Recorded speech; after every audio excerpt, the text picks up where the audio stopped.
Nama saya Yuliana Tahu dengan NPM 23103310. Baik Pak, pada kesempatan ini saya akan mempresentasikan hasil evaluasi modul ajar dari SPK Pertumbuhan. Untuk mempersingkat waktu langsung saja. Yang pertama itu evaluasi kesesuaian dengan materi. Jadi kesesuaian CP awal sangat relevan dengan materi yang diajarkan, yaitu contoh sikap dan perilaku sesuai sila-sila Pancasila, yang artinya kompetisi awal sudah mencapai syarat logis untuk memahami materi lanjutan. Jadi materi dalam EPP tersebut membahas contoh sikap dan perilaku sesuai sila-sila Pancasila dalam kehidupan sehari-hari.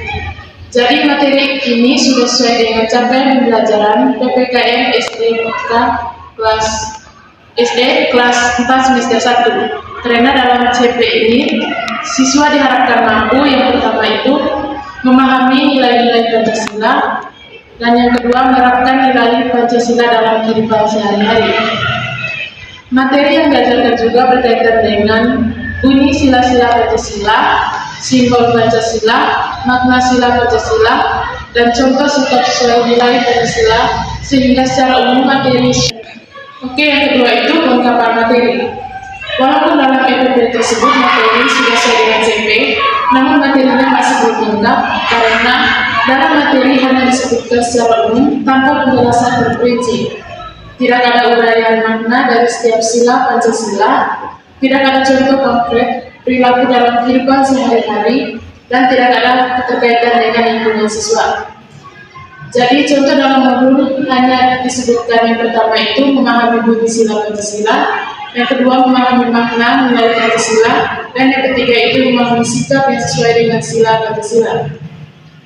Namun dalam materi tersebut tidak dijelaskan isi materinya secara detail. Yang ketiga itu relevansi materi. Jadi materi sebenarnya relevan dengan kehidupan siswa karena materi lebih fokus pada nilai-nilai Pancasila. Ada hubungan antara konsep makna sila dan praktik atau perilaku sehari-hari. Namun masih ada beberapa kekurangan dalam materi tersebut. Yang pertama itu belum dikaitkan dengan budaya lokal. Yang kedua belum memberikan contoh situasi nyata siswa. Lalu yang berikut itu evaluasi bahasa yang digunakan. Yang pertama itu kesesuaian bahasa dengan anak SD. Jadi bahasa yang digunakan dalam EPP cukup sederhana, tetapi masih terdapat beberapa masalah. Contoh kalimat dalam EPP tersebut. Peserta didik menyusun urutan sila-sila Pancasila dan menguraikan makna setiap sila Pancasila serta menunjukkan penerapan sikap dan perilaku. Jadi kalimat ini terlalu panjang untuk siswa SDK 2. Bahasa yang lebih tepat untuk siswa SD seharusnya kalimat pendek, mudah dipahami, tidak terlalu formal. Yang kedua itu kesesuaian dengan kondisi anak SD. Jadi bahasa yang digunakan sebenarnya sudah cukup sesuai dengan anak SD, tetapi perlu penyederhanaan kalimat, perbaikan ejaan, penggunaan kata yang lebih komunikatif. Lalu yang berikut itu evaluasi metode pembelajaran. Jadi metode yang digunakan dalam modul tersebut itu ada 4. Yang pertama itu ceramah, tanya jawab, diskusi, serta menggunakan model problem based learning atau PBL. Jadi ada pun kelebihan dalam modul tersebut. Yang pertama itu kelebihan metode. Jadi metode yang digunakan cukup relevan dengan materi Pancasila karena ceramah cocok untuk menjelaskan konsep dasar, sila dan makna Pancasila. Yang kedua itu tanya jawab, mendorong partisipasi siswa dan melatih keberanian pendapat. Dan yang ketiga itu diskusi, sangat sesuai untuk materi sikap dan nilai dan membantu siswa memahami penerapan dalam kehidupan sehari-hari. Adapun kekurangannya,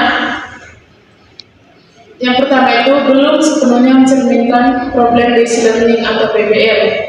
Jadi PBL seharusnya berpusat pada masalah nyata. Namun dalam modul belum ada masalah kontekstual yang jelas dan kegiatan masih dominan nyata. Yang kedua itu masih berpusat pada guru, menggunakan ceramah masih dominan. Siswa belum banyak mengeksplorasi sendiri dan menemukan konsep. Yang ketiga itu kurang variasi evaluasi metode aktif. Jadi belum terlihat metode seperti role play atau bermain peran, studi kasus, dan simulasi. Padahal materi Pancasila sangat cocok dengan metode tersebut. Dan yang keempat itu kekurangan kontekstual. Diskusi belum diarahkan pada masalah dari siswa dan kehidupan sehari-hari yang spesifik. Lalu yang berikut, evaluasi media pembelajaran. Jadi media yang digunakan dalam pembelajaran dalam EUP tersebut adalah gambar guru dalam Pancasila. Jadi ada beberapa kelebihan dan kekurangan dalam penggunaan media tersebut. Kelebihan yang pertama itu kelebihan media. Menarik perhatian siswa, membantu siswa memahami simbol Pancasila. Lalu kekurangan medianya, hanya menggunakan gambar, belum menggunakan media visual lainnya seperti video pembelajaran. Dan yang terakhir itu evaluasi penilaian. Jadi penilaian pada EUP tinggi. Jadi penilaian pada EUP tersebut sudah sesuai dengan prinsip penilaian kurikulum mereka yang mencakup 3 ranah kognitif. Pertama itu sikap, yang kedua pengetahuan, dan yang ketiga itu keterampilan. Jadi ada pun saran perbaikan dari saya agar penilaian ini lebih sempurna untuk konteks siswa kelas 4 SD semester 1. Oke Pak, jadi itu presentasi hasil analisis modul ajar yang